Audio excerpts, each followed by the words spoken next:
Matthew 9. And he entered into a ship and passed over and came into his own city.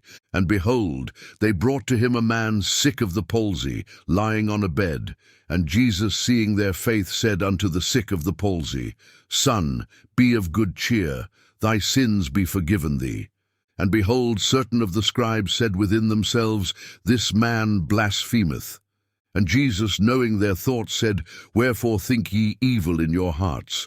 For whether is easier to say, Thy sins be forgiven thee, or to say, Arise and walk?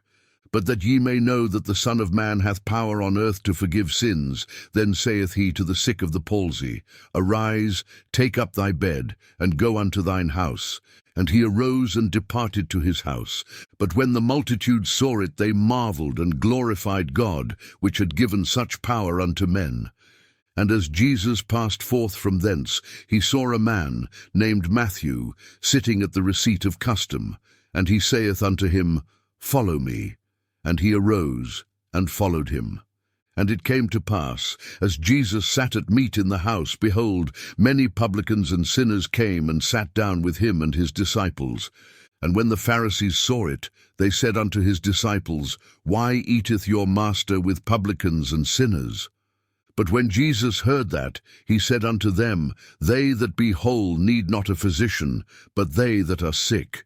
But go ye and learn what that meaneth, I will have mercy, and not sacrifice. For I am not come to call the righteous, but sinners to repentance. Then came to him the disciples of John, saying, Why do we and the Pharisees fast oft, but thy disciples fast not? And Jesus said unto them, Can the children of the bridechamber mourn, as long as the bridegroom is with them? But the days will come, when the bridegroom shall be taken from them, and then shall they fast. No man putteth a piece of new cloth unto an old garment, for that which is put in to fill it up taketh from the garment, and the rent is made worse. Neither do men put new wine into old bottles, else the bottles break, and the wine runneth out, and the bottles perish. But they put new wine into new bottles, and both are preserved. While he spake these things unto them, behold, there came a certain ruler, and worshipped him, saying, My daughter is even now dead, but come and lay thy hand upon her, and she shall live. And Jesus arose, and followed him, and so did his disciples. And behold, a woman which was diseased with an issue of blood 12 years came behind him, and touched the hem of his garment. For she said within herself, If I may but touch his garment, I shall be whole. But Jesus turned him about, and when he saw her, he said, Daughter, be of good comfort, thy faith hath made thee whole. And the woman was made whole from that hour. And when Jesus came into the ruler's house, and saw the minstrels and the people making a noise, he said unto them, Give place, for the maid is not dead, but sleepeth. And they laughed him to scorn. But when the people were put forth, he went in, and took her by the hand, and the maid arose. And the fame hereof went abroad into all that land. And when Jesus departed thence, 2 blind men followed him, crying and saying, Thou Son of David, have mercy on us. And when he was come into the house, the blind men came to him. And Jesus saith unto them, Believe ye that I am able to do this? They said unto him, Yea, Lord. Then touched he their eyes, saying, According to your faith be it unto you. And their eyes were opened, and Jesus straitly charged them, saying, See that no man know it.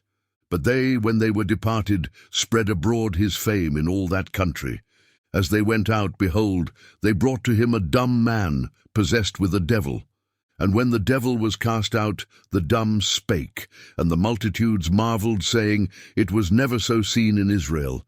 But the Pharisees said, He casteth out devils through the prince of the devils.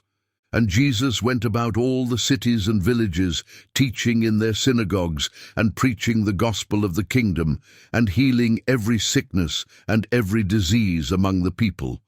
But when he saw the multitudes, he was moved with compassion on them, because they fainted, and were scattered abroad, as sheep having no shepherd. Then saith he unto his disciples, The harvest truly is plenteous, but the labourers are few. Pray ye therefore the Lord of the harvest, that he will send forth labourers into his harvest.